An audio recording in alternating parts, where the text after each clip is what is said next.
What's up, everybody? I'm Matt, the host of the Beard Laws Podcast, a podcast that has nothing to do with beards. A podcast where we aim to entertain and interact with our live viewers, but our listeners, they're like the quiet person that never talks sitting around the bonfire because the rest of the group is so entertaining, hilarious, wild, and a little bit dumb. So grab a drink, grab a snack, and let Beard Laws and the boys, Toby, Brandon, Logan, Zach, Richie, and our occasional special guest entertain you. We're live on the Beard Laws YouTube Thursdays at 9 p.m. Eastern Standard Time, and for whatever reason you want to see us and or our beards, check us out, thebeardlawspodcast.com. We're everywhere. This podcast is part of the Deluxe Edition Network. To find other great shows on the network, head over to deluxeeditionnetwork.com. That's deluxeeditionnetwork.com.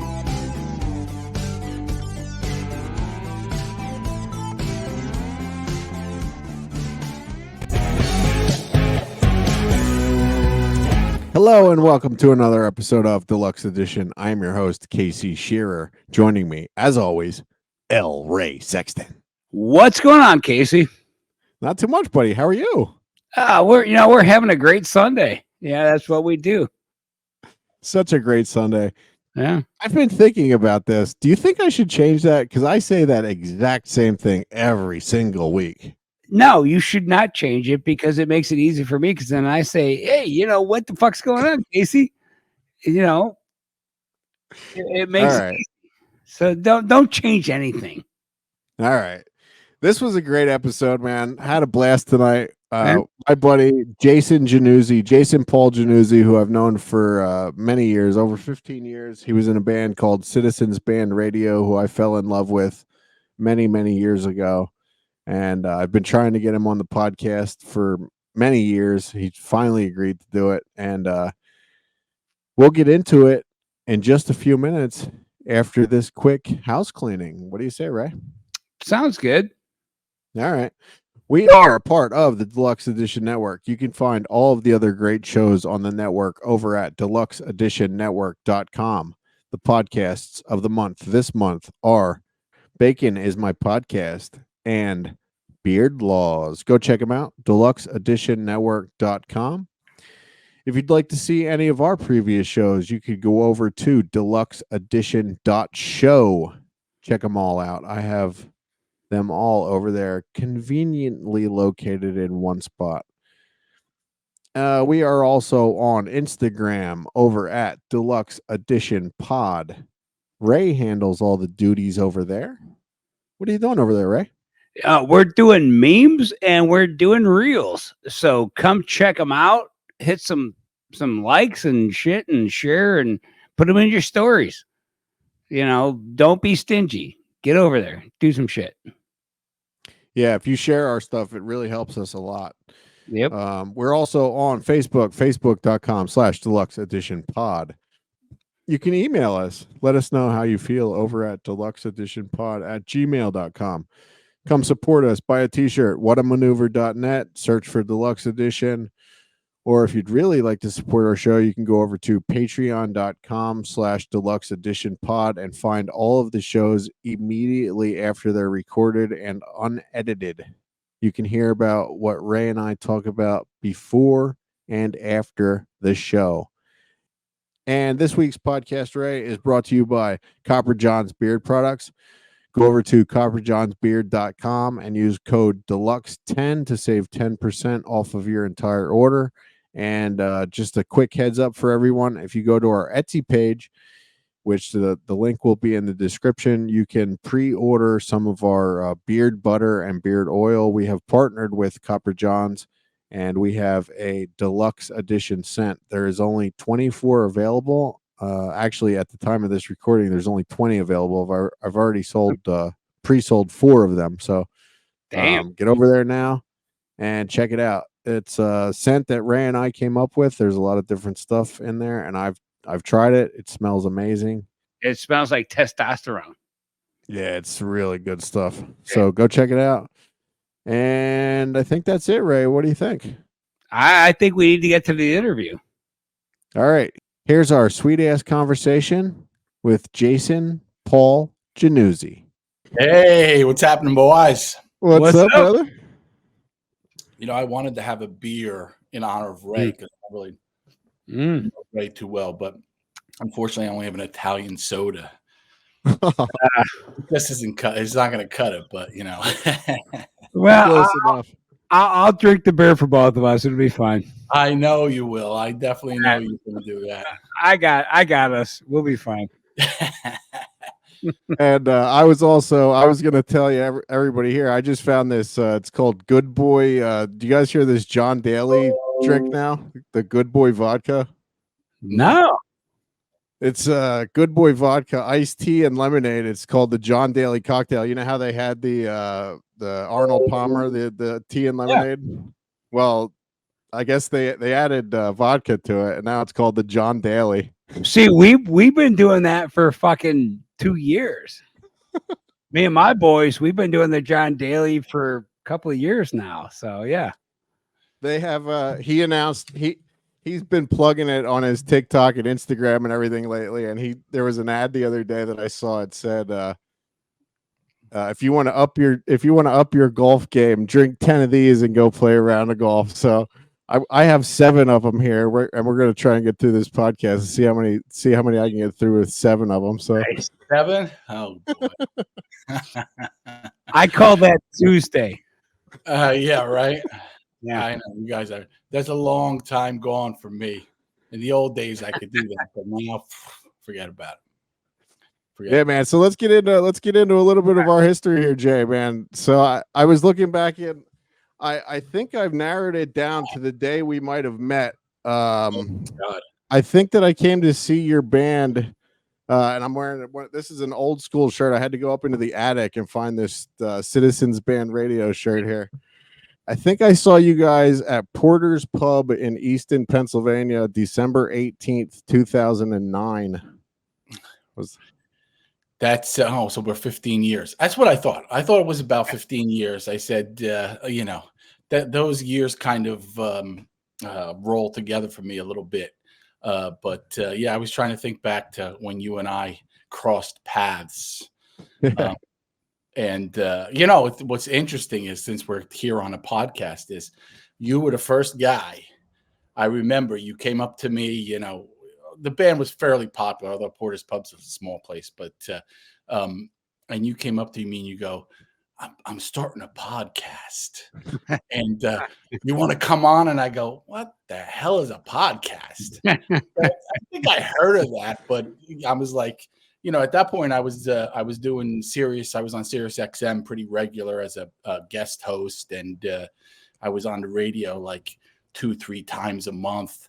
And for the band, doing band spots. So I was just like, well, we're going to go on a computer and talk? What? I don't even understand what you're talking about. So I mean, that's that far back, which is like, I didn't even know podcasts existed at that point. So as far as podcasts go, you are old school. I will give you that. That was for my other podcast. That was that's going back pretty far there that I asked you about that, because that was Saturdays with Chicken Duck. I think I started that around like 7 years ago or so. Yeah. Oh, it seems like it's even a lot further back to me. But I have a good Casey story. We might have to wait a little while to get into it, but we have a couple stories. You were around a lot, back then, and we were playing quite a bit. But yeah.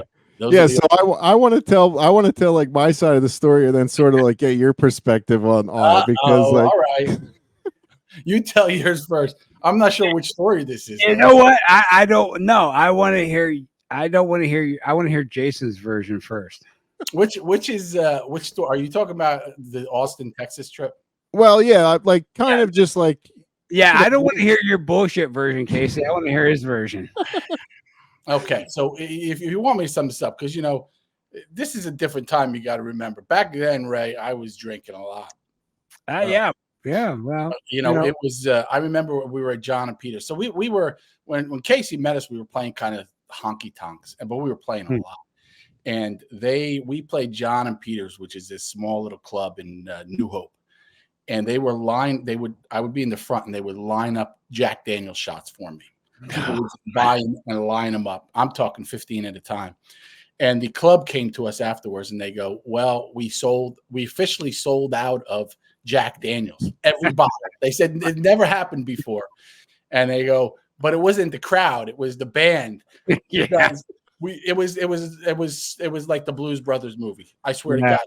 I think we made $250 in tips, and they came up to me with like a $375 alcohol bill, and the crowd was buying us drinks, so it was way beyond that. But we had this 1957 tour bus. It was like an old Greyhound bus, and the band crashed. And whenever we did trips, we would bring 3 or 4 people with us. More times than not, it was girls, not for the that aspect that you're thinking of, but girls were just easier to deal with. You never knew with a guy what they were gonna, what the deal was gonna be. But Casey, when I came across him, I was like, this guy's a special guy. He, first you look at him, you think, what am I gonna get here? What am I getting? But he really is good at socializing. He knows exactly how to show something. He's always happy. He's always on target. He's never a problem. So after, because this is like 2 years later, because it was 2011, I think that trip was. So I'm sizing him up, because he comes up to me and he goes, "Hey, you think I could go on the Texas run?" And I go, "I don't know, man. Those, there's 3 or 4 spots for outsiders." I said, "I don't know." But I thought about it. I go, "You know what? I think he's going to be all right." So Casey goes, "Look, I'll tell you what, you got to let me on. I will come on. I will roadie for you. I will carry amps. I will," because at that point, I'm the band leader. I'm the songwriter. I'm the front man, but I'm also the bus driver.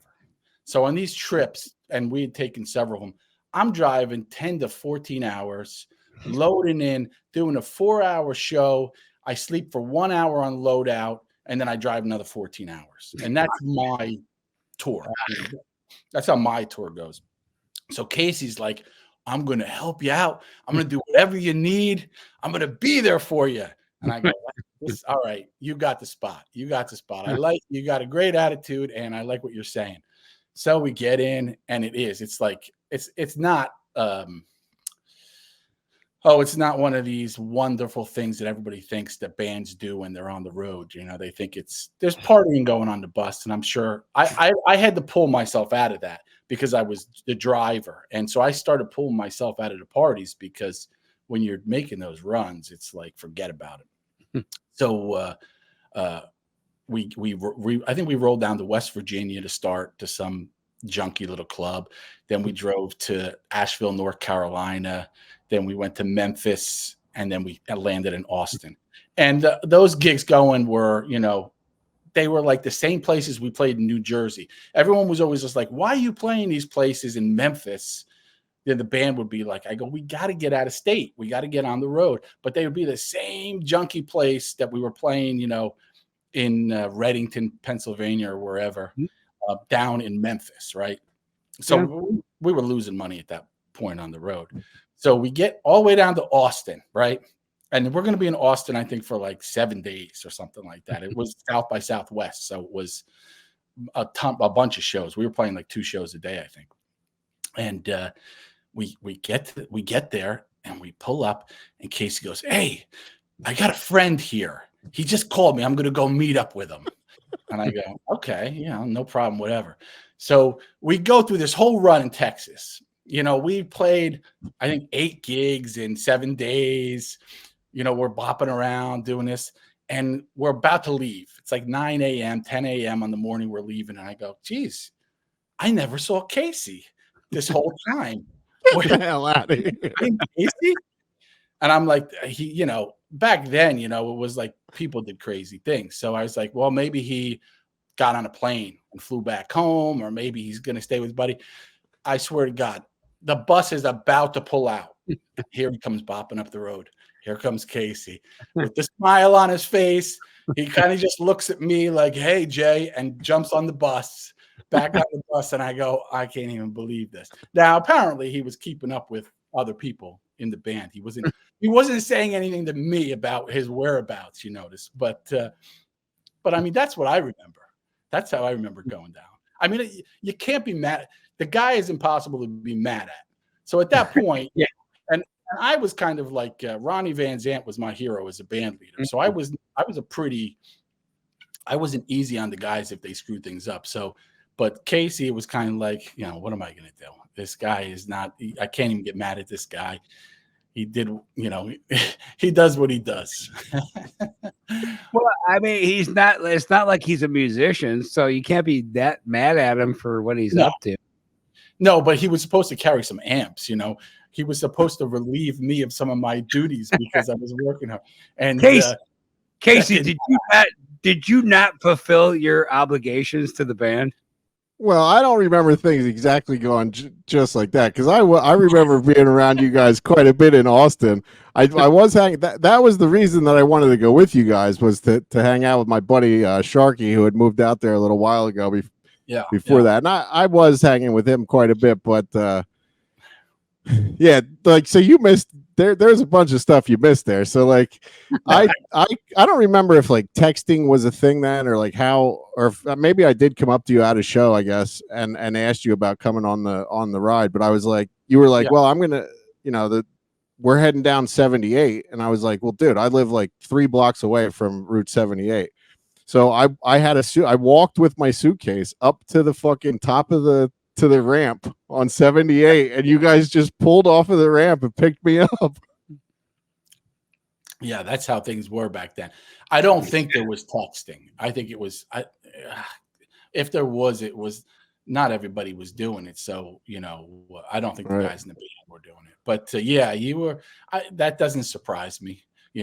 I mean, when you look at the bus we were traveling on, and you're talking about a 1957 Greyhound bus, and it's just couches with some cots, the cots and beds in the back, but couches and like a kitchen and a bathroom and stuff. But it's like it was a motorhome inside. It was hollowed out and turned into a motorhome. So we were doing that with everybody. Our pedal steel player was in Philadelphia. I think I had to drive and pick him up on the street in Philadelphia. I had to drive the bus through Philadelphia and pick him up on the street. Then, yeah, I kind of remember what you're saying now. I was just like, oh, God, now Casey's giving me this. I got to pick him up on the side of 78. I had no idea that you had walked up there with your suitcase. I just figured you got dropped off or something, probably. Yeah, no, I literally only lived like 3 blocks away from there. So I just walked up.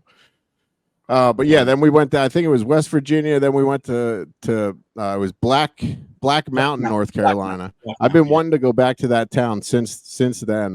That was a fucking really cool little town. Black Mountain's totally changed. Black Mountain's almost more like Asheville now. He's just there. It was like so quiet when we went to that gig. Now it's like hustle bustle. The stores are all hopping, and Asheville is just crazy. Yeah, but it's still cool. It's still really cool. Yeah. So then, yeah, we went to Memphis. And I don't know if you remember this about the Memphis place. There was a guy there. It was like my doppelganger. Like I met my doppelganger, and you guys were all like, "Dude, you didn't know? We didn't know that your like cousin was gonna be here." I was like, "I've never seen this fucking guy before in my life." He looked exactly like me. It was like one of these. I actually had to get up and walk away because it was like looking into a fucking mirror. Well, what you got to realize is the tough part for me was, and you probably remember, is I was running the whole show. Right. So like you were hanging, the rest of the band were like in just hangout mode. We're just going to have fun and let Jay handle everything. So you were mostly probably hanging out with him. So I kind of tried to ignore everyone because I also was sick. I was like, when we left for that trip, I remember I was thinking about now, I actually couldn't sing a lot of songs, and I sang the majority. So the band had to like try to take over because like the Memphis gig was like a 4-hour gig or something like that. So like I had to try to sing with like a blown out voice. So I wasn't hanging with the gang as much, unfortunately. So you'll have to remind me of some of these details. Just some of the details that I remember, man. Like Linda cooked almost every meal on the bus. Yeah. The whole way there until we crossed into Texas. And I never forget this because I think it might have been the first time that I ever had it. It was the country fried steak. You went in to get gas at this gas station, and you came like out in a fucking hustle, and you're like, "Tell Linda to stop cooking. We're eating here today." And like I remember Jay used to have this big giant beard. And dude. I remember him turning around and like there's this gravy in the beard from the country fried steak, and he's like, man, if every place on earth made food like this, everybody would get along great. It was we had pulled into it was Texarkana. We had just Yeah. And we had 2 gas stations, and I said, "Oh, it's a Texaco. We should go to a Texaco. We're going into Texas, right?" That was my thinking back then. So we pulled into this Texaco station, and it was a rundown old gas station. And I walk in, and in the back, there's these 2 ladies. They're huge, big, Texas ladies, and they're cooking up these sandwiches. And I was out of my mind. That was. I remember that experience. I mean, we did like CB Radio did, 9 or 10 of these kind of trips. So this one I'm trying to recollect because of you, but I remember that Texaco station in Texarkana. And I do remember kind of freaking out about the chicken fried steak sandwiches. Yeah. Yeah, that shit was so good. So then one of the other things that we did, we get to South by Southwest tour, and then we're there, and somehow we end up at Dave Miller's house, who was the bass player for Asleep at the Wheel. Yeah. And you walk into his house, he's got like 4 Grammy Awards there. For some reason, he knew immediately that me and Kevin were the pot smokers of the group, and he's like, follow me. Took us into the garage. And then we ended up at Ray Benson's, I think it was his 60th. Oh, so you were there a lot then. See, I was there. I'm telling a fake story, because if you were at Ray Benson's birthday party, then you were there quite a bit. For some reason, I just had in my mind that Casey was just like, he's gone and I don't see him till the end. But I was a little separate, because if you want the back end story on Dave Miller, on that whole reason we were there. Of course we do.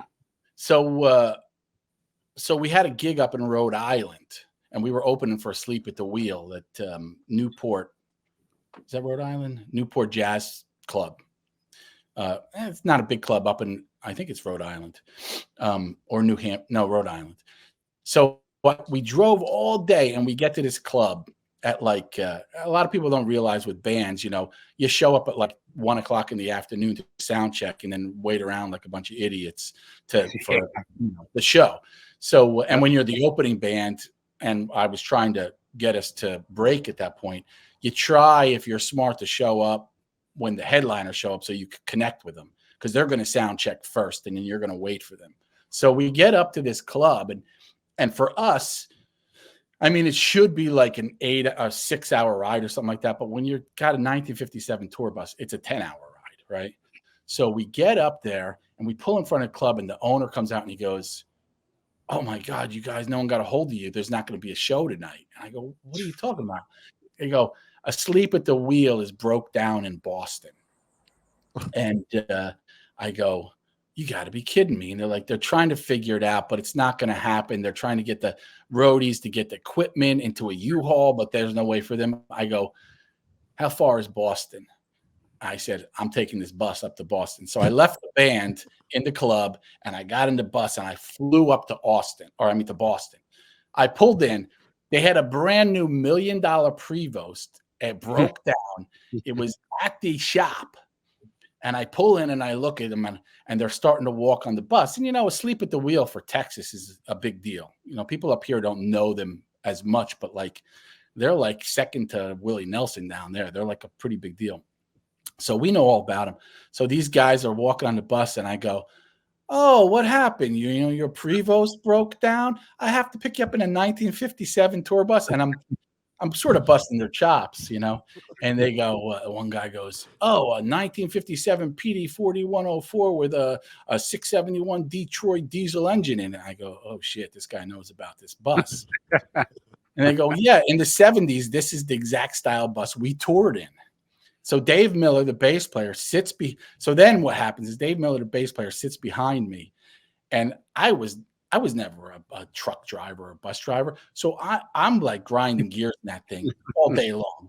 So he's sitting behind me going, "Jay, you got a double clutch." He's teaching me how to drive the bus that I've been driving for 2 years, all the way back to Rhode Island. So we get him to Rhode Island, and it's like 30 minutes before showtime. They're not even, their roadies are there. They've done a pseudo sound check. Our band's there. Our band handled getting everything together. We jump on stage. I pull in, I jump on stage. We do, a 40-minute slot. They come up, And Dave Miller grabs me and goes, man, you know, what you just did was pretty cool because we don't like to cancel shows. We rarely ever cancel a show. So he goes, if you're ever down in Austin, Texas, look me up. I will put you up. And I go, well, it's interesting you said that because next month we're at South. I mean, this is a month before South by Southwest. Yeah. I go, and he goes, I'm not kidding you. We got to Texas. We pulled up to Dave Miller's house. He put like a third of the people up at his house, another third up at a friend's house, and he put me and Linda up at another house. 3 houses. He let us use his pickup truck, and he actually roadied for us. He drove around and actually carried equipment for us. And he got us in the Ray Benson's birthday party, which was like a ton of like famous country music people. And it was incredible. So it all worked out. You know, that's the backstory to that. And sometimes stuff happened. And it turned out on the way back from Rhode Island, they got busted in their bus with weed. Shit. That was the time when Willie was getting busted all the time. And I had on the back of the bus, I had Willie on one side. I had a sticker that said Willie on one side and I had Waylon on the other side. And when the cops pulled me over, they'd be like, what's Willie and Waylon? And I was always like, oh, geez, this is not going to be good. But 3 times cops pulled us over and they looked in the bus and they just looked down the alleyway at the guys and they were like, just go. We don't even want to see what's going on in there. And they just let us go. But so that's how we ended up at Dave Miller's and put up like that, which was a cool thing, you know? Yeah. Yeah. He was awesome. I remember the one night I guess it was after a long day of shows. Like you guys were playing a bunch out there. We all ended up back at his house and there was like a lot of drinking going on. And like that guy, like I smoke a lot of pot, but that guy, like it just kept going. And like, I had to actually like tap out at one point. And I remember, Cabinet was in town for South by Southwest at that time. And, I was like, come on, you know, I asked Dave if it was cool. And like, they came over to Dave's house. And then like they started like picking out back, and I don't know who else was, but like it started, you know, it was going into like the wee hours of the morning, and like I think Dave might have started getting a little like, you know, because it was getting a little late, and I was like, I was fucked up. I just went and passed out on the bus, and then I remember the next day, he came to see Cabinet at it was that club on the corner that smelled like piss. I can't remember the name of it. There was only one club like that. You can tell Casey's not a musician because he thinks there's only one club that smells like piss. I don't remember. I remember one club that wasn't like that. But go ahead. I think I know where you're going.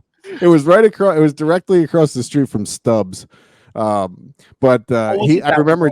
Yeah. I know which one you're talking about.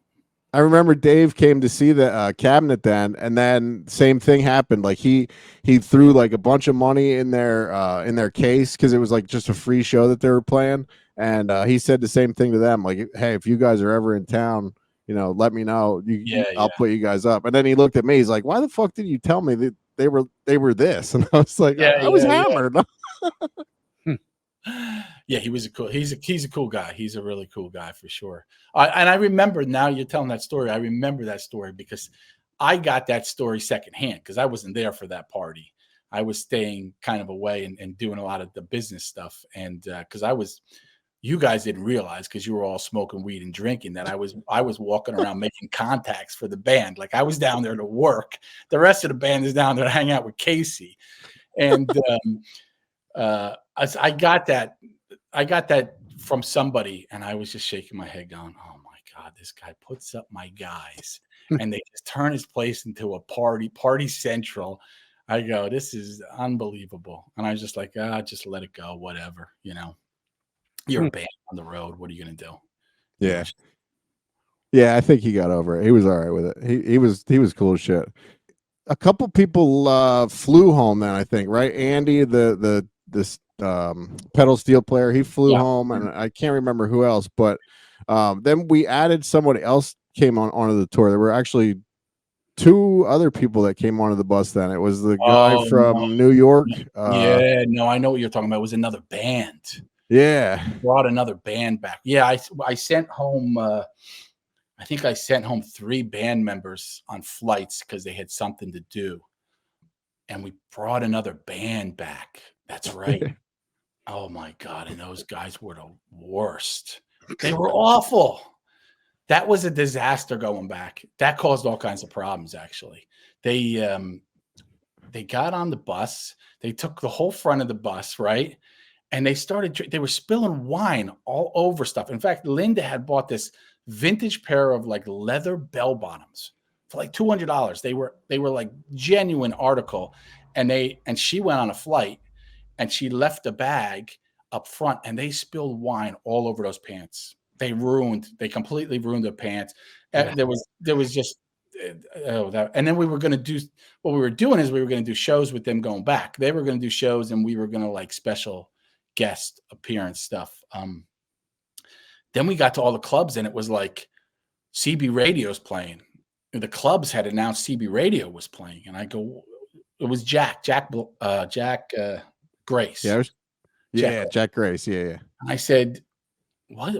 CB radio's playing. I said, half of the band's not even here. Well, I don't understand what's going on. They weren't amazing clubs or anything, so it didn't really matter. But, and then I remember we got up to Washington, D.C., the final woman's Hill Country barbecue in D.C. I remember that because, man, I was out of my mind. I think I drove 15 hours to get to D.C. Get into D.C., the club was supposed to have parking. I mean, this is a 35-foot tour bus. They had no blocked off parking. I'm in the middle of DC. I drop off the band and I'm circling for like an hour after I drove 15 to get a spot. I get down into the club and I think it's their show and it's CB radio. And I sit down and I'm just fried. I'm toast at this point in their tour. And they're like, Jay, you got to get up on stage. They expect you to get up there to carry the show. And I was just like, yeah, you got to be kidding me. I don't know if I could do it. I think I went up for like 3 or 4 songs and just said, sorry, this is your CB radio experience, but we're going to lose some fans tonight, but whatever. I remember it being that way. It was like that was the whole thing. Like they were supposed to come along and then it ended up being the other way around, that they were like the guests. Yeah, exactly. So it was kind of weird, but we stayed, you know what else I remember? We stayed in that really cool ranch when we left Austin. Yes, remember that place? Flying W. Yeah, I always remember it because it was a ranch that like game hunters went to. So they had all bunked out cabins, so everybody basically got sleeping arrangements. And the next day we like tooled around in the place. That was pretty cool. That was like a good way to see something in Texas that's not typical, you know. Mm-hmm. So my question is, how did you end up being the driver when, how did that come about? So I kind of, what happened was I had a lot of bands over the years. And so I was learning very little. And when I say very little, I was making a lot of mistakes to learn very little. And when we put that band together, it went over really well quickly. But what I knew was I was hanging out with a lot of touring musicians at that point. And then I knew we had to get out of state. Yeah. And how am I going to get the guys out of state? I said, we're going to have to buy a bus. So we found this bus for like 10 grand. It was a bluegrass band. It was a fairly popular bluegrass band that owned it. And I bought it from them, but we couldn't afford a driver. At that point, we were losing money on the road. Actually, we were still losing money even when we driving. So I actually registered it and insured it as a motorhome, which is a huge difference because if I would have done commercial as a band, it would have been so expensive. So because I registered as a motorhome, I was really nervous about anybody else driving it. Like that. That makes sense. That makes fucking sense. Yeah. And especially these guys. Now you're hearing the stories of these guys. I'm going to put one of those guys behind that wheel at 2 a.m. and that ain't happening. So I knew I had to be behind that wheel the whole time. Yeah. We got a driver. We got a driver eventually, but I think that makes fucking sense. That's what you did. Yeah. And I knew once we got that bus and we got out of state, and it actually worked out great because because of that bus, Meredith Oaks, who was one of the personalities at Sirius XM, she was on Outlaw Country and she was on the show Freewheeling. She saw the bus and she goes, Jay, I have a 3-hour talk show and it's centered around truck drivers. It's entertainment for everybody, but it's centered around truck drivers. You're CB Radio, you're a band and your band's name is CB Radio. You got to come into the studio. And I said, wow, the studio she's at is right next to Howard Stern and all the Sirius studios at that point. So I said, man, I just want to come in and see the whole thing. So I get into the studio and I walk in and she flips on my mic and she says, you're the guest host today. I'd never done any radio other than for the band. I had never hosted any radio.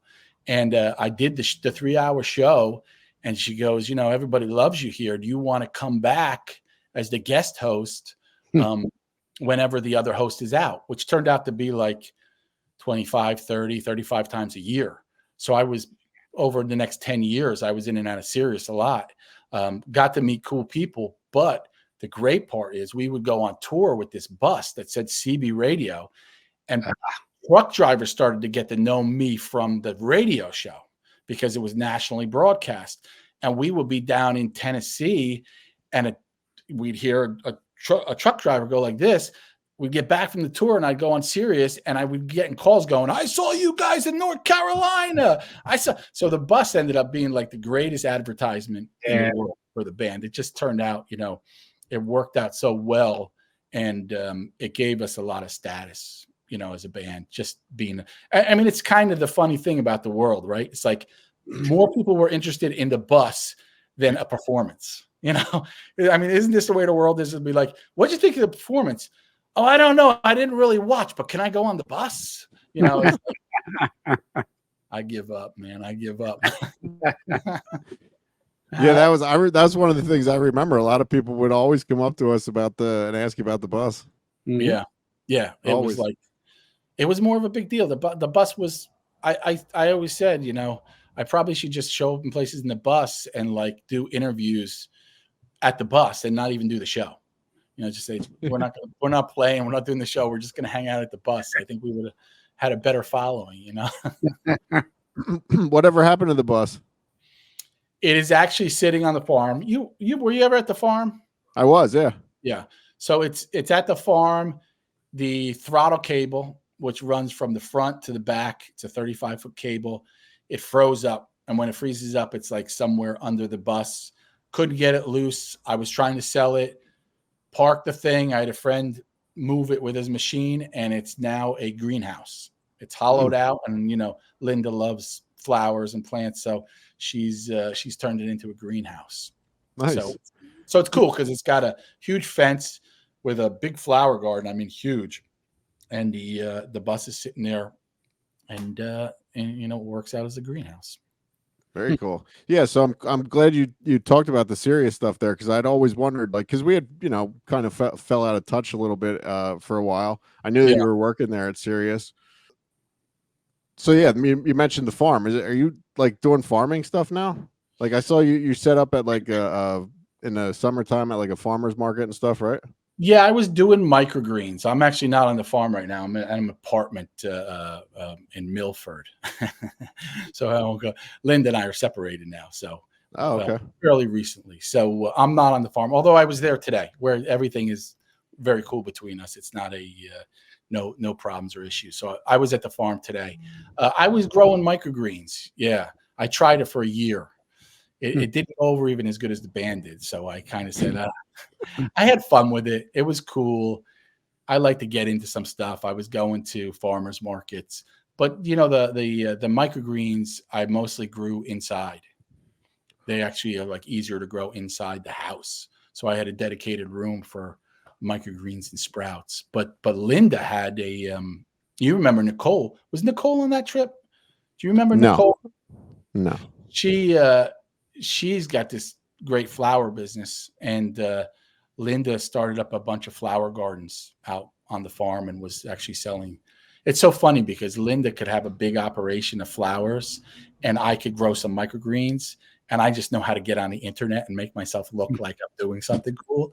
So like everyone's like asking about the microgreens, where meanwhile it's like Linda's operation is 10 times as big as mine, but like she doesn't promote herself, so Right.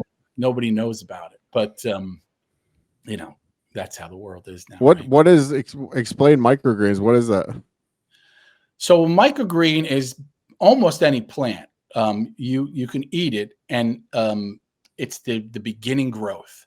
So a microgreen is anywhere from like 10 to 15 days of growth. So if you take broccoli and you grow a broccoli microgreen, you plant the seeds, you kind of put them into dark state for like 2 days. Then you start underwatering them, and they grow for like 10 more days. And then you harvest them.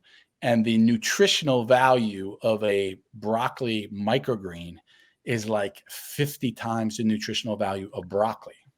So if you eat a handful of broccoli microgreens, you're getting the same nutrition as if you eat like 5 heads of broccoli. So it's like an easy way to get a nutrition source. You could grow it really fast. You could do a lot of cool different things. You could put it on sandwiches. You could put it in shakes. So it's just a really easy way to get like high levels of nutrition. You could put it in your beer. You could just put a few pieces in your beer, and then when you're drinking your beer, you're like, I'm getting nutrition with my beer. And does it taste the same? Like for broccoli, does it taste the same? The one that would blow your mind, it tastes similar, but the one that would blow your mind was cantaloupe. I grew a cantaloupe microgreen. So you're talking about that, it's that big, and it's green plant. And if you put it in your mouth, you tasted cantaloupe. You actually could taste the fruit from the green. So they all have similar tastes, slightly different, but similar kind of tastes. Yeah, for sure. Well, how did you come across this? Like, where did you hear about this and learn about it? I mean, I heard about it through various people, but like everything else, eventually YouTube. Eventually I went to YouTube, and I go, that's how I do everything now. I go, I can learn anything off of YouTube. Yep. So the moment I get an idea, and I get ideas in my head, just like every year I get a new idea, I just go to YouTube, and I just know I'm just going to learn it here, So that's what I did. I learned how to do it. I put some shelves up. For about a year, I experimented. I didn't sell. I just grew for a year, grew different ones. I did sprouts. I learned the process, learned the details, and then I took it out on the road. And it did okay. But, the problem with farmers markets is, and microgreens is like a new thing people don't know about. Like the mushroom guy was making $800 a day. I was making $200 a day. And if you start going, all right, you're making $200. I was driving to one in Princeton that was an hour drive. I was there for 5 hours. I was working on the plants all week. And at the end of the week, you got $200. You're kind of like, people didn't grab it enough to really make the money that you needed to make it make sense, Sure. Yeah, there's a local farmers market here, and some of the stuff, it's like, like microgreens. I didn't know anything about it until today. So if I saw that there, I probably would just maybe walk past it. You know what I mean? Especially because it's expensive. I would sell in these containers for $5, $10 for you would get a head of broccoli for $3, and you'd get this container of broccoli microgreens, and it'd be $5. It'd be like, so people don't quite understand how it works. So they don't understand the money value of it, So it's not quite there yet. Yeah. If you could smoke it and get high, it would sell like crazy. Yeah. Well, you're in New Jersey, right? Yeah. Yeah, weed's legal there now, so you try your hand in that. Oh, no, thank you. That's a tough game. That's a money game. You got to have some money to get into that game. Yeah, I talked to a farmer here. He's what does he do? He has eggs and all at this farmer's market I go to. If you don't get to the eggs within the first hour, they're sold out. But he was telling me we had a couple bad storms down here recently, and like this one guy lost like I forget how many chickens, like 1,000 chickens or something like that. And He was just talking about money, and he said, if you want to make $4 million a year farming, you have to spend $5 million. Yeah. It's nuts. Yeah. To make the money, you have to. It's like one of those businesses where you have to output so much money to make a small amount, and then if you have a bad year, you're like you lose your shirt. So it's it's tough. Yeah. One more thing I want to touch on the tour that we took together. One thing that you could say is I was sitting next to you most of the time as your navigator for some of those long 15-hour rides, because I had a pocket full of Adderall on that ride, and I was awake just as long as you were. Look, I'm busting your chops a little bit. I mean, I'm definitely busting chops a little bit. I mean, you made a Texas bus trip, which only the interior people who I trusted on a pretty high level would have been on the bus. So I knew what you were all about. And you were definitely one of the highlights of that scene, that New Jersey, Pennsylvania scene back then. Yeah, I know you were a big part of that trip. Yeah, it was fun, man. It's something I'll never forget. Let's talk about a little bit of your poetry. You do your poetry. You have a book, right? And you have another book that you're working on, right? I have a couple books out. I think I have 3 books that are out. I've got like 5 or 6 in the works. When you're a poet, you always have books in the works. I always say the great thing about being a poet is there's more poets than there is an audience for poetry. So more people write than actually will listen to the poet. So it's like one of those things, you're not going to make any money, so it's just kind of a hobby for fun. It's a fun hobby, and I like doing it. I like it for myself. Almost everything I do now, and maybe even back then, is purely for myself. And then if something, if people like it and contact me and say, this is cool, whatever, But I had a book 7 or 8 years ago that I released called Lore of the West, that I did a book signing, and I did some audio for it, and it did okay. People bought it and were interested in it. And then I released a few that were like travelogues. Like if I went on a trip, I would write poetry every day, and then I'd come back and I would release like a travelogue poetry, which was all the poems that I wrote during the trip, stuff like that, So like, how do you come up with this stuff? It just comes to you, like just sort of like the way that the music would, like the songs that you would write. Well, the interesting thing about the way I wrote songs that a lot of people didn't know is I wrote almost all my songs, a large percentage of them, in my dreams, which is going to sound crazy to people, but and Linda can attest to this because she witnessed it. I fall asleep and I would start to have a dream that would turn into like a movie sequence, and it would be a song. So if it was a song that I was writing about a train, I would actually have a sequence in my head where there was this like train on like a dark night, and if it was coming around the bend, a melody kind of came to me with this scene, and I would start to have words.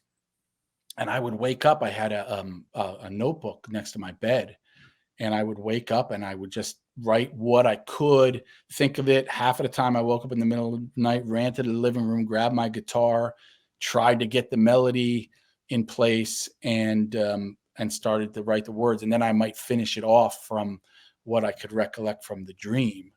That's kind of how I wrote a lot of those songs, just popping up in the middle of the night and writing them. Poetry, it's never really happened that way. Usually it's just, as you could tell, I kind of like to talk, and a lot of words are in my head trying to escape all the time.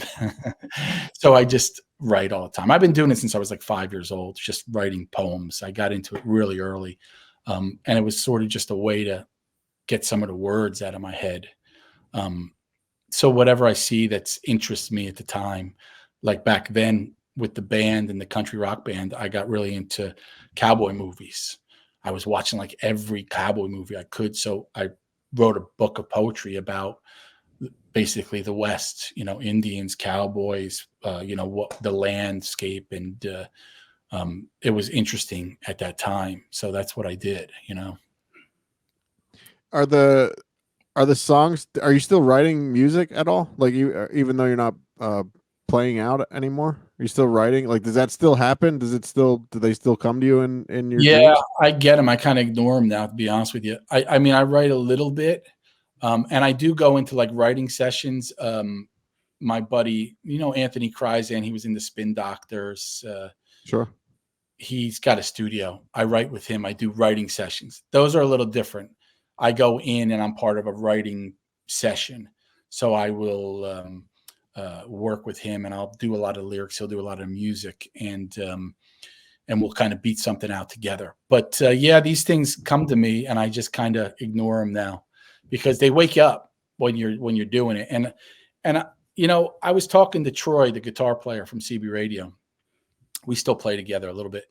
And I said, all those guys really love to play. I love musicians. They love to play all the time. For me, I wanted to be a musician since I was 5. When I was writing poetry, I was starting to write lyrics. But the performance was what I cared about. I wanted to put a performance on. I wanted to write songs that I could use my songs to go on stage and put a show together, and that's what CB Radio was. My vision of, the Flying Burrito Brothers come to life in, 2005.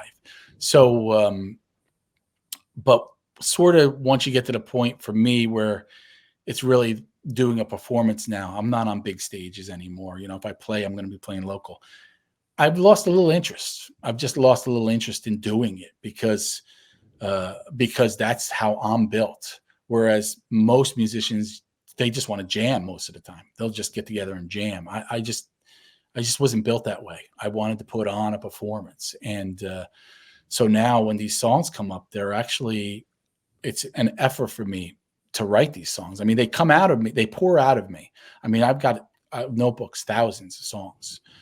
They're simple songs. They're not complex. I mean, I did write some complex songs at some points, but most of them are simple. So when I say I got 2,000 songs, they're simple songs, but they kind of pour out of me. But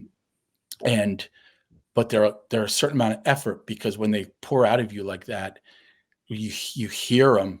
If you're playing and you want to be, bringing it to a band, you can't let anything go. Because you always think the next, this might be the one that's something special, So you're constantly at your notebook. You're constantly keeping up with it. So now that I'm out of that mode, I try to just let him go, let him go somewhere else, because I just can't be bothered. I don't know. I might be a sad thing to say, but. Yeah, I mean, I do miss your music, man. I was just listening to some of the CB Radio stuff the other day, man. You guys were so fucking good, man. It was a good band for sure. It was a really good band, but it's funny because it was behind its time and ahead of its time. Like, we were really playing 70s country rock, right? It was not like modern country. But when we started, the Chris Stapletons of the world and the Marcus Kings of the world were not around. They weren't really doing it. And so we were going into these honky tonks and doing that kind of raw country rock sound, and not a lot of people were doing it. And we got popular, and kind of right when it started to get popular, I kind of retooled things to bring a little bit more rock and roll back into the band stuff. And I was just always kind of missing the mark a little bit, with my decisions, but just always missing the mark a little bit. But it was really a band you had to see live. The recordings are fun, but like it was one of those bands where like they played 4 or 5 of our songs on Sirius XM Outlaw Country, fairly regularly, but they didn't go over huge. They were raw. They were for real listeners. And then the live show was really where it was at, Yeah, you guys put on an amazing live show. Always. It was a good live show for sure. We did good with it. Yeah. So let's get into Pearls of Wisdom here a little bit. Your podcast. at the beginning of each show, you always play a different quote from a poet or someone, and this one stuck out to me. This guy right here, Alan Watts. He's right Alan there. Watts, yeah. I'm point my finger that way. Yeah, that's him right there.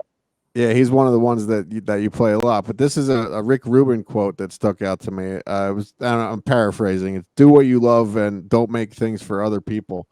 And that's like basically what we're doing with this podcast, or I'm trying to do with this podcast is, I've had so many people say like, we do an interview podcast and like we've had pretty famous people on like Tommy Chong and other people. And then we have like, and nothing against you, but like I've had people say like, who's Jay Jannuzzi, and it's not because it's not because that we're looking for like, thousands of views from your followers. It's because I want to talk to you, because I haven't talked to you in a long time. And, I've always found you fascinating. The band was fucking great. You took me to Texas with you on a whim, not knowing me very well.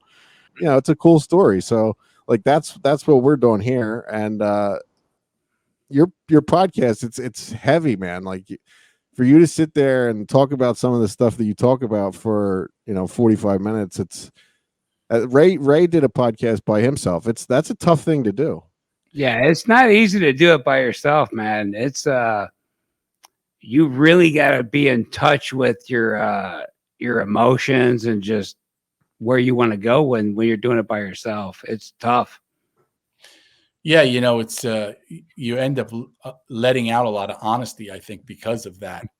That's what people said to me when I started it. I wasn't even thinking. I wanted to start using my voice for something, and everyone started writing me saying we like how honest you're being about things. And to be truthful with you, I didn't realize I was like, really, it's just the way I talk. I've always talked that way, and it came out that way. And it's amazing how many people contact me now to talk about some of the subjects. But see, I look at your show, like, to me, it's almost like, remember when we were younger and there would be like 3 blowout parties in a row? So like on the 4th night, a bunch of guys just hung out at the table and kind of just chatted about what went on, what the parties were. Like, that's kind of almost how I see your guys' show. It's like a hangout session after stuff happens. And, when I went on Sirius, we had a lot of big name guests because people that would go through Howard would then a lot of times come through our show. So it was a lot of big people. But what I realized pretty quickly was a lot of the audience, as much as they were cool guests, they wanted to know about the hosts, even more so than the guests, because they were listening every day because they're hosts. So like, that's why I'm glad coming on here and telling, Casey stories, because I think probably people listening are not that interested in Jayson Jannuzzi. They're interested in Casey. So they want to hear Casey stories. If I had Ray stories, I could probably tell Ray stories without even really knowing them. Because good. Yeah. I know what he's all about. Like, you two guys would have been sitting at my table in high school, at my kitchen table, after a party. You two guys would have been the guys that, all right, let's go over to the diner at 2:00 in the morning, smashed and have, something to eat. That's the vibe I get. Like, you guys give your guests a lot of freedom to talk. I've seen a bunch of the shows, and the guests really kind of get to take over the show.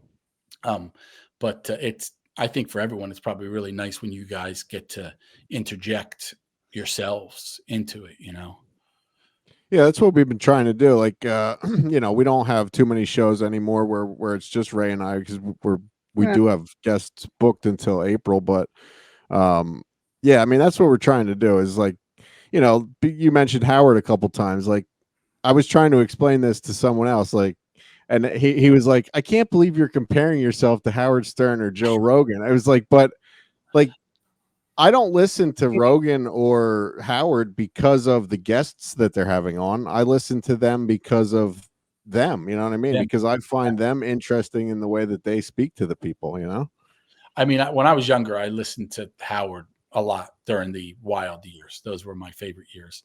And I was young, so it made sense. But but I was always kind of a little disappointed, even if it was a cool guest. I was always kind of like, guest is coming in for the next hour. Like, can we get back to the other stuff, the crazy stuff, But yeah, it's true. That's, the way to do it. This podcast, my podcast, Pearls of Wisdom, is sort of just a way to get some creative thinking out into the world for myself and that kind of thing. And I try to use quotes like that Rick Rubin, just so people understand if they're listening to my podcast, it's just beating some ideas down. Let's just come up with some ideas that are a little bit wild and crazy and different and go from there. You guys are kind of have a more, polished show, than that going on. So, plus you've been in the business now for a long time. Yeah.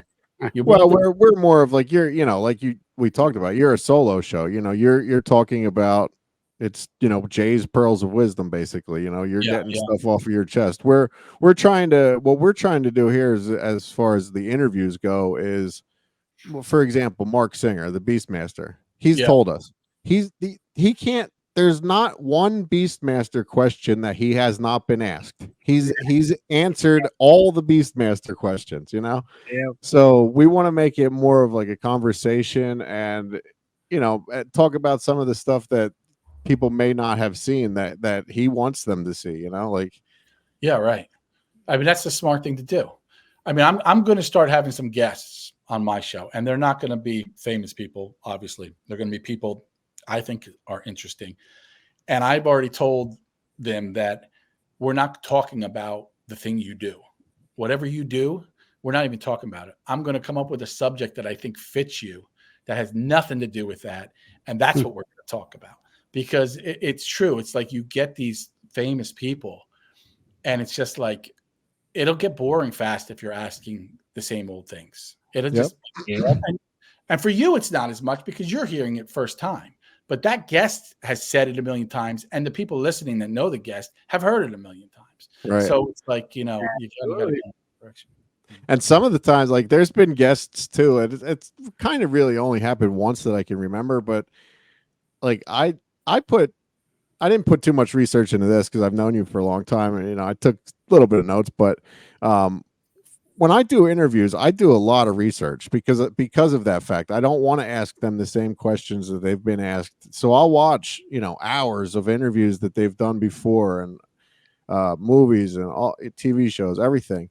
And for the most part, this has never happened, but it's one specific time I remember. I asked some like questions that this guy has never been asked before, but he answered the questions the way that he had specific answers that he answered with, and they were this, like, it didn't have anything to do with like what we were asking him, but he was like so programmed to those questions and answers that people normally ask, and then he would say what he was saying, and then he would go, I actually forgot what you asked me.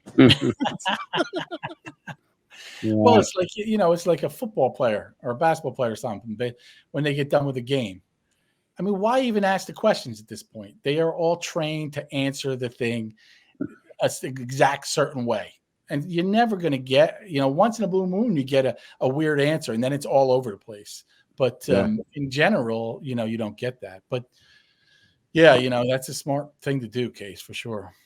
Yep. Yeah, I've been trying to get this guy on. He was on another famous podcast, and I've been trying to get him on, and he actually emailed me back right away and said, he's been on a lot of different podcasts, and he's tired of being asked the same different questions. And I said, well, you can go through our catalog. Like, we don't ask the same questions. And he was like, well, I said, how about I check back in with you at the end of the year? He's like, you can check back in with me, but I don't know if I'll do it. It's like, all right, whatever. Hey, keep working on them. It took you 15 years to get me on. You asked me 3 or 4 times. I was like, well, what am I going to? And that's, this is what the audience doesn't get to know about this kind of things. When you wrote to me about coming on here, I said, Casey, what am I going to talk about? What are we going to talk about? And he goes, I'm just going to have some sweet ass conversation. I think that was the exact line. We're just going to have some sweet ass conversation. I go, oh my God, this guy has not changed since I met him. Sweet ass conversation.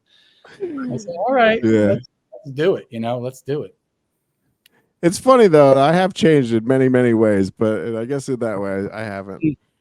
No, you still the don't only- have to socialize. Yeah, and it's so weird because like everybody says that I'm a very social person, but like I'm not a very like people friendly person. Like if I would much rather just be by myself. Well, there's people who are social and that I understand that. I understand exactly what you're talking about. But when you're with people, see, when you're around, it's always a good vibe. That's probably why people say you're social, is because when you are around people, the vibe's always good. And that is not really the case most of the time.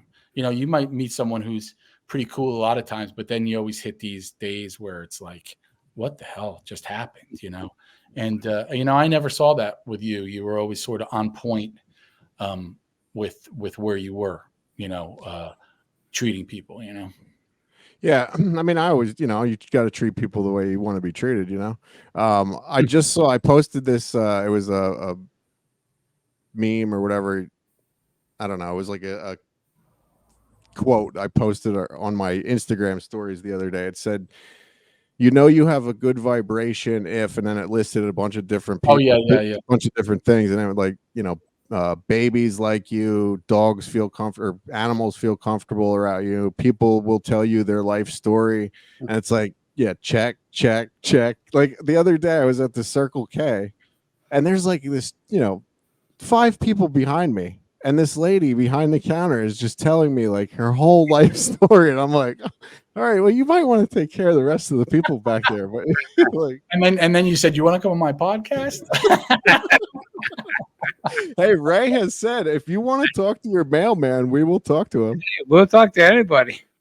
Look, I'm telling you, the truth is people who are your audience cares more about you.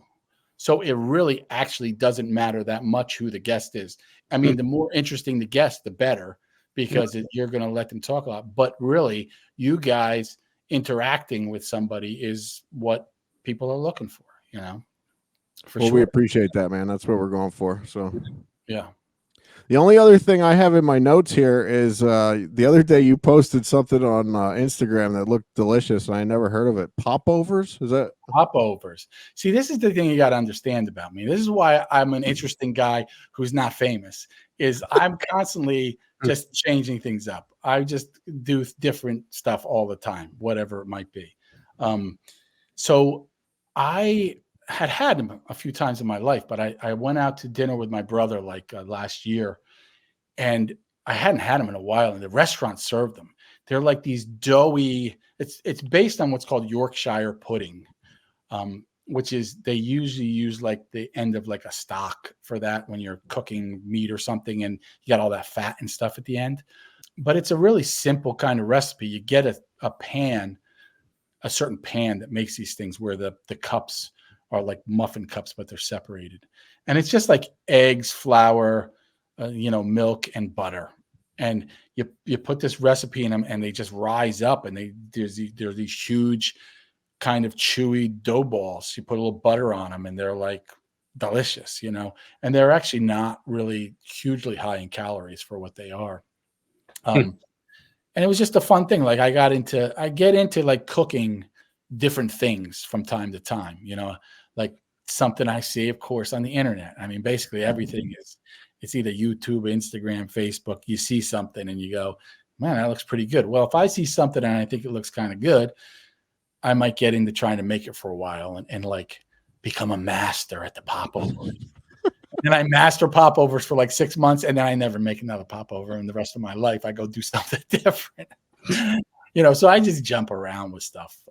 So that's why, in a way, like you almost can't take me too seriously, because when you ask about microgreens, like it's like, yeah, you're off the mark by a year with me, because I'm already moved on.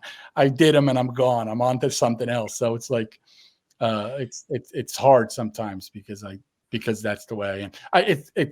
Believe me, even with my closest friends, I go to meet them for coffee or something. I haven't seen them in a few months, and they start asking me questions, and I'm like, I don't even do that anymore. I don't have nothing to do with. I'm doing this now. I have to tell him what I'm doing at this time. So, yeah, that was popovers. Very interesting podcast subject. Popovers. Hey, they look good, man. They are good. They are. Uh, If I see you sometime, I'll make some for you. yeah, absolutely. Hey, tell us about this Alan Watts. So I had never really heard about. I mean, I heard the name before your podcast, but like So what a draws you to him? well, you know, when you have when I was really into bands, I had people would say, "You're into classic rock. You must like these guys." And I'd say, "I don't like those guys at all." Because the way I was is I heard a band, I wanted to like every song. If there was like 3 songs I didn't like, I almost couldn't like the band. It would be like I had to like all the obscure songs, all the B-sides, everything. Alan Watts to me is the lecture version of that. Like he doesn't say anything that doesn't resonate with me, that I don't think, wow, that's just cool. So I just listen to him all day long because he was around in the 1950s. He started through the 60s into the 70s, and he changed a lot as a person. He started off sort of, he wasn't technically a Buddhist. He didn't want to be considered a Buddhist. He wanted to he was a teacher, a lecturer, and he wanted to lecture about Eastern culture just to show people that there's different cultures. And he was really interested in Buddhism. So he taught about that, but he doesn't buy into having to be any certain thing. So he started in the 50s as sort of this kind of straight guy who's, he's got short hair and he's very sort of straight kind of dude. And then in the 60s, he got a little bit into the hippie culture. Then he kind of went beyond it and into the 70s. He died in the 70s. And he's a completely different looking and acting character, but his way he spoke about things never changed. You could hear a lecture from the mid 50s or from the early 70s. They contain the same vibe. And he just constantly kind of retools what he's talking about. But he's mostly just talking about, it's really common sense brought forth in the idea of, looking at different spiritual, I don't want to say religions. He would look at all religions, but really more thought process of how the world works, how the universe works, all this kind of stuff. And he'll surprise you because you think, you deal with spiritual type people and they a lot of times have a very specific approach to things, and he'll say stuff once in a while that I'll just go, wow, I can't even believe he said that.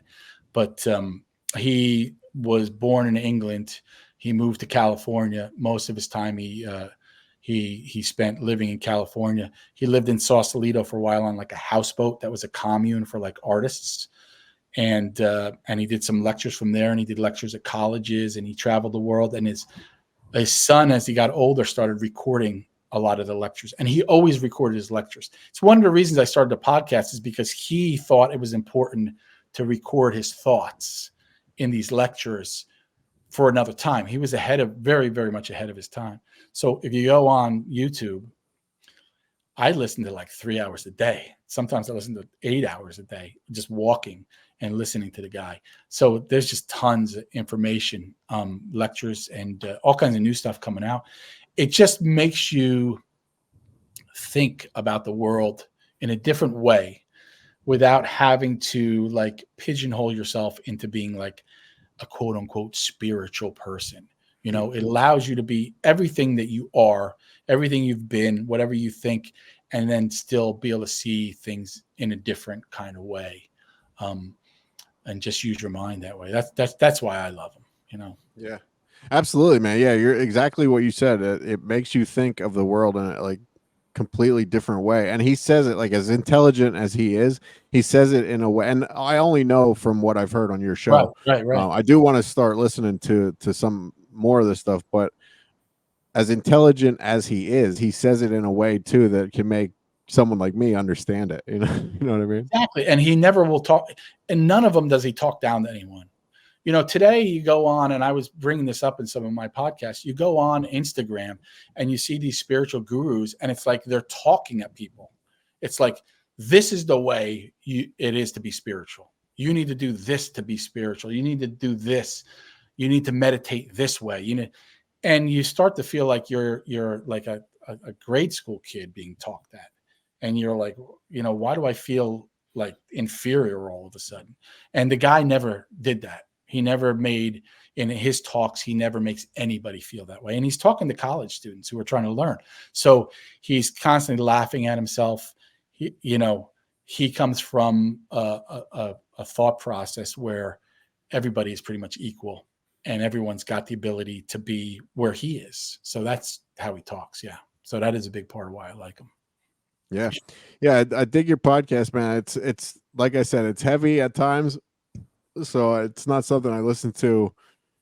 I listened to a bunch of them today to try and, prepare for this, but it is some of the stuff is pretty heavy. And one of the questions I had, like, why do you put it's like almost like sounds like you're sort of like in a church, almost like the reverb. Yeah. Like the echo. Yeah. The reverb, I guess. I've been bringing it down. You got to realize here. I mean, how many shows have you guys done? Like 1,000? This is like my 8th show. I'm figuring shit out as I go. I wanted to do reverb. I have this great machine. I don't do it on like a computer. I do it on this soundboard that's like an analog soundboard. It's new, but it's built like a 70s analog soundboard. But it's got a digital onboard recorder, so I could take it off and put it on the computer. But I wanted to have a reverb to get a sense of being like hanging out in like a light, like a dimly lit place where you're just kind of hanging out, and there's this voice coming at you. But then people make comments on too much. So I've been downgrading it. I'm trying to keep it in I'm trying not to get rid of it completely. And each one, I think I'm getting closer. I've had to make a lot of technical changes because I'm 8 shows in. I'm talking about trying to emulate guys like Joe Rogan and stuff. I went back and I listened to Joe Rogan's first episode. Oh yeah. Let me go listen to Joe Rogan's first podcast to compare myself to see how professionally he was out the gate. And I was just like, the first 15 minutes is they're just trying to even figure out how to get the computer started. I mean, I'm like, okay, I feel okay. I could take maybe 20 or 25 episodes to work out the kinks here. Yeah. I feel too bad about it, but Yeah, we're 140 some episodes in, and we still have there's weeks where I'll go in to edit it and I'm like, well, my microphone wasn't turned on. Yep. And it's just coming through the computer speaker, and it's like, fuck it. Yeah, well, I mean, that's what I wanted to try to do, a whole mic setup for this because I don't go through the computer. So I knew this is going to be different. And I got a cord to go into my computer. It didn't work. It was the wrong one. And I mean, I know stuff from music. I know audio stuff, but the stuff I had to get to try to do that with my board, and I was just like, forget about it. Like, I don't think people realize one thing's like when you're putting on a podcast, they think you guys are sitting there at your place on a computer. Like, what is that? They don't understand, especially when you're doing it over and over again, that there's constantly like all these little factors. There's a lot of little factors to make the thing work right. And when you're on a weekly basis, it's just coming up on you. It's coming up on you again. And stuff like that can happen where your mic wasn't on. It's like to pay attention to every little detail when you don't have a crew. It's just like in the band. If you don't have a crew, it's you. So things happen. But that's what a podcast is, right? Yeah, absolutely. Yeah. Yeah. We're not. Ray told me a story. I guess it was a couple weeks ago. He was on another podcast and his microphone wasn't on one week, and he had to. I heard that story. He had I was trying to figure out though, because I heard him telling that story, and I was like, "Wait, is he saying he said stuff to the lip sync? Were you recording to your own lips?" So yeah, I went back and I re-recorded the entire thing. I basically just for every fucking O2 say this, 2 minutes in say this. I re-recorded 45 minutes of dialogue to match it up. Edited the dialogue into the video. Yeah. Oh, Yeah, I did. that's a nightmare. I mean, most people cannot understand what that actually means. And it was, and I nailed it, but man, was that a goddamn nightmare. Yeah, a total nightmare. I know I mean, it's from doing music and everything. I know exactly what he's talking about. And I was watching it going, I actually wanted to ask that. I had it in my mind. I have to ask, were you recording the audio to a video that was already made? Yep. That is insane. That is that's probably, if they give podcast awards out, and there's something in that category that would win that category of audio. Yeah, that sucked. Sucked. I had one. I actually asked one guest to do that, and it was I think it was either one word or two words, and it's Peter Anthony. I'll say he's a good friend of ours.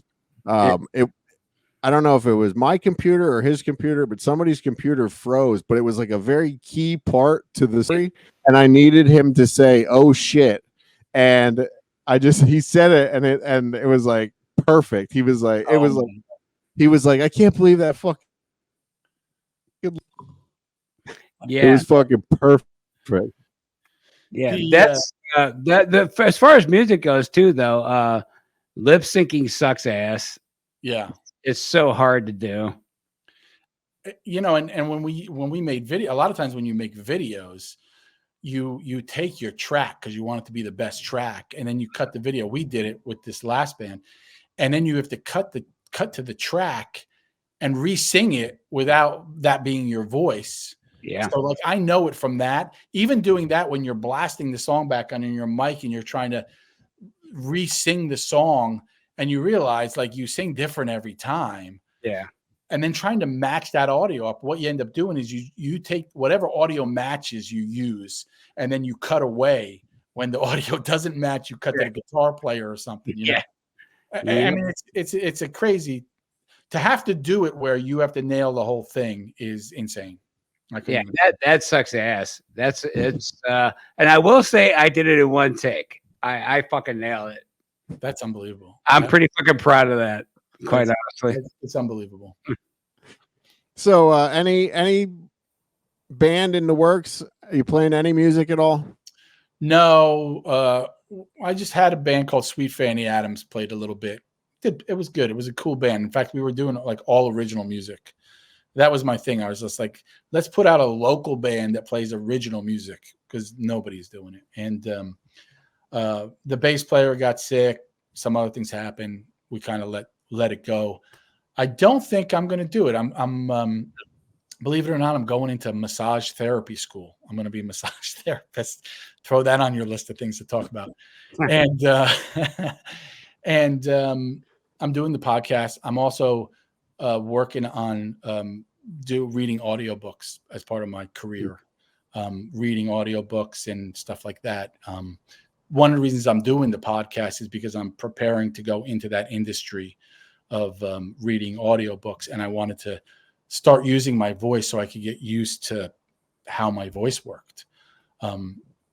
So that's one of the reasons I did the podcast. So I'm doing that, and I'm doing a lot more kind of on my own rather than going into the band situation. So I don't think I'm going to go back in because, right now it's just really about, if I do, it's just a local scene.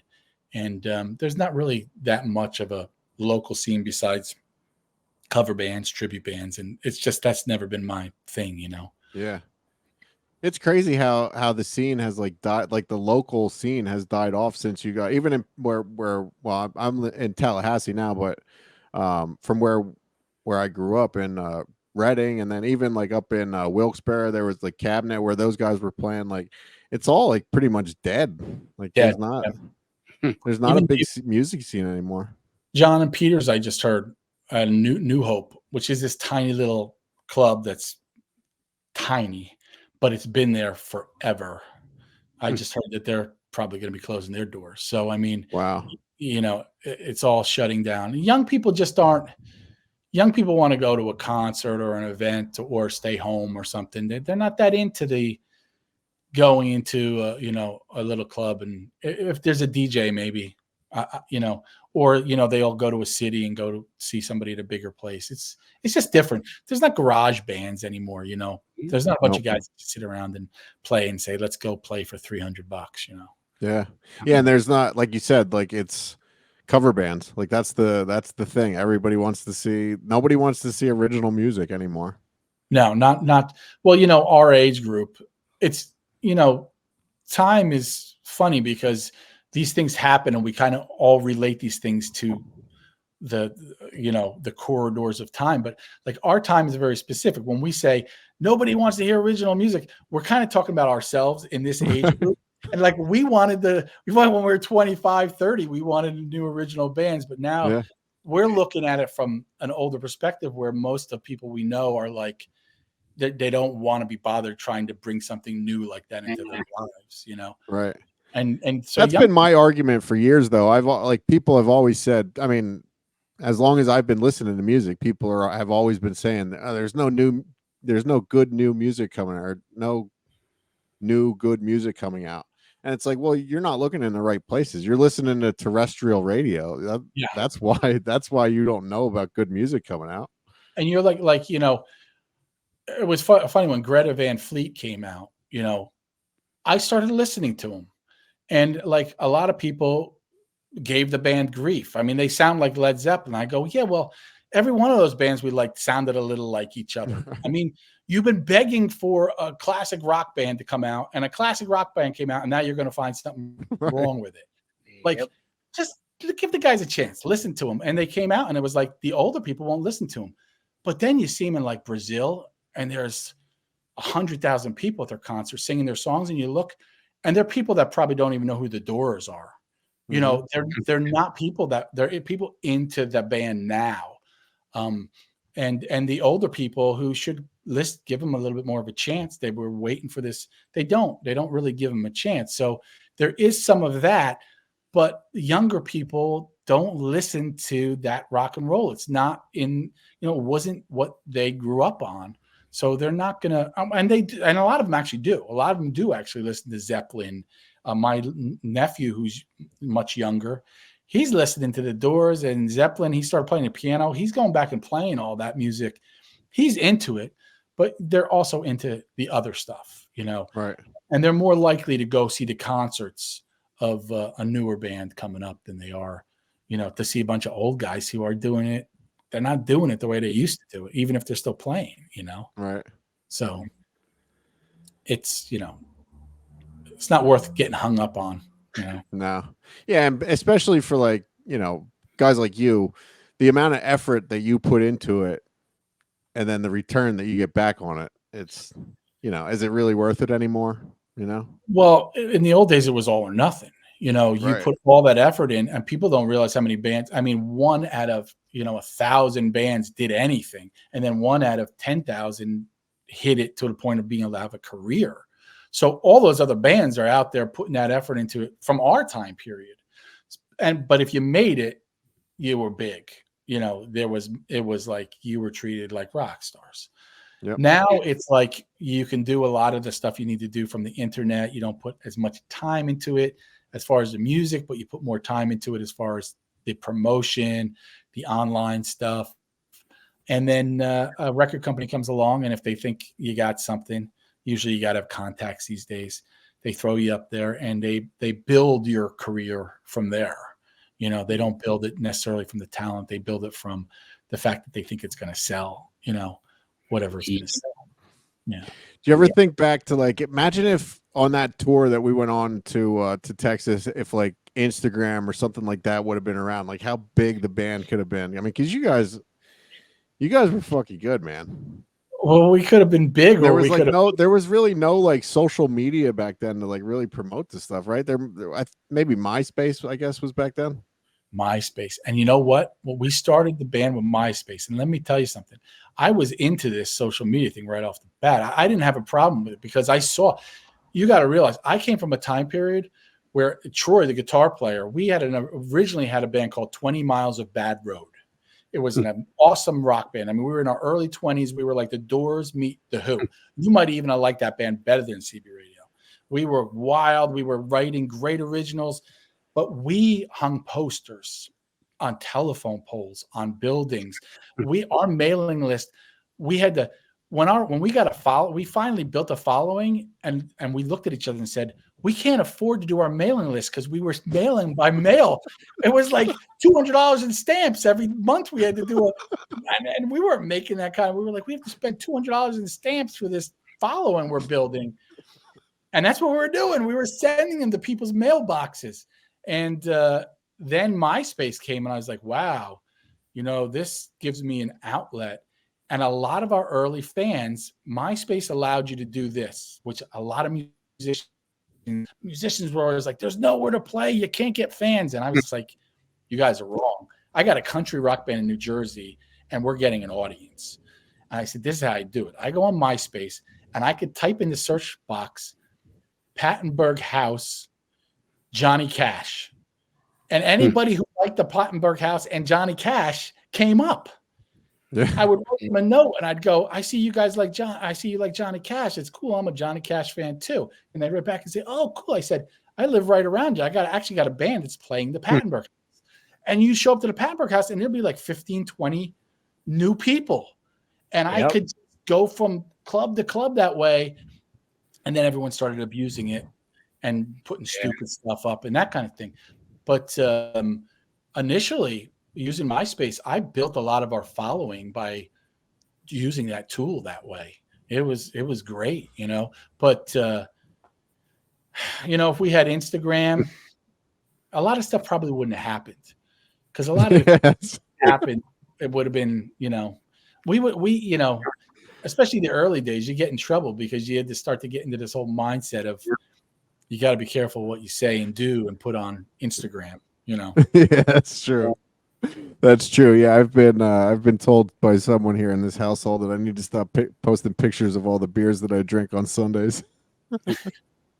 Hey, look, it's like you were just talking about you got laid off from your job, I think. Is that recent? Yeah. Yep. I mean, I was thinking like, having a podcast like this where you're talking about smoking weed and drinking beer all day long, and then you go get hired somewhere and they go, let me go look into your podcast.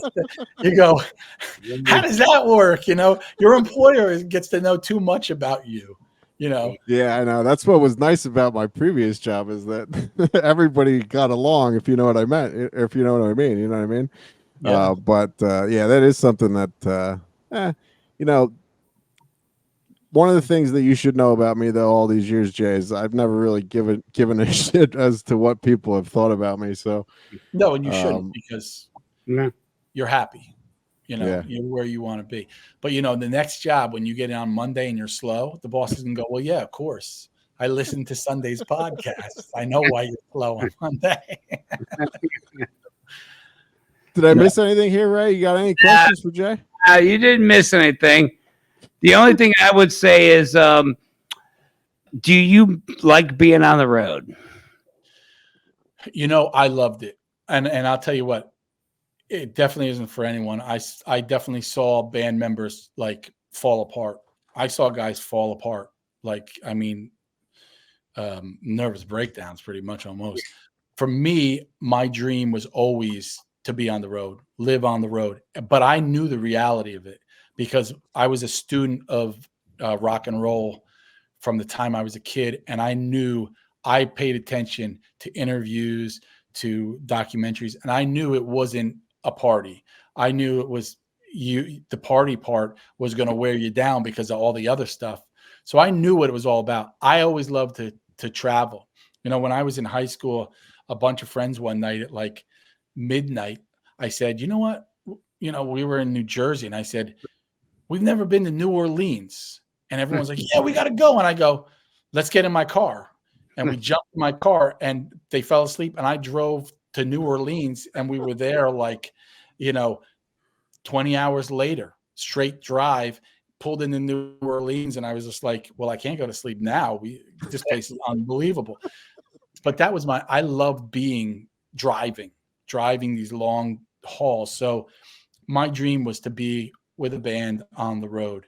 But what breaks down a lot of musicians is when they realize there's a 3 or 4 o'clock sound check, and you get done with the show and you load out and it's midnight, you might get a hotel for 6 hours. You get back on a bus, you drive into sound check, you sound check, you drive back to the hotel, you take an hour or two just to decompress, you go back to the venue, you put on the show, and the next day is that way too until it's done and you get home. Bands do it differently now. They fly to places. They don't put those schedules. Allman Brothers' schedule was like 340 shows the first year they played. I mean, they were just out every day. A lot of those bands were. So that's why these bands went nuts and threw TVs out the hotel windows, because they had to let off steam, you know. And, you know, I saw a lot of that. For me, I knew how to take it on. But for a lot of musicians, I noticed the moment we got out there that way, it was like, we're going to be replacing. It's one of the reasons I went to bass. I was originally up front playing acoustic, and I had to pick up a bass because we just kept going through bass players. You know, I saw guys kind of lose it a little bit going out on the road. Yeah, it's a tough business for sure. Yeah, 100%. It's kind of like farming, you know. you put a lot in to get a little out until it pops, you know. Yeah. But, Yep. Jay, this has been awesome, man. What you got anything else to say? You want to plug anything? No, I don't care about all that business. I hope I did good for you guys. I hope people are interested to some degree. Yeah, this was awesome, man. Yep. This was awesome. It was great to catch up with you. And stick around after I hit end recording here. Stick around. I got to go to the bathroom, but I want to just talk to you about a couple other things before you go. You got it, man. I will. All right. Hey, all right. Ray, it was great. Will, great meeting you, Ray. Yeah, absolutely, man. Fantastic meeting you. All right. We will see everyone next week. Thank you, Jay. You got it, man.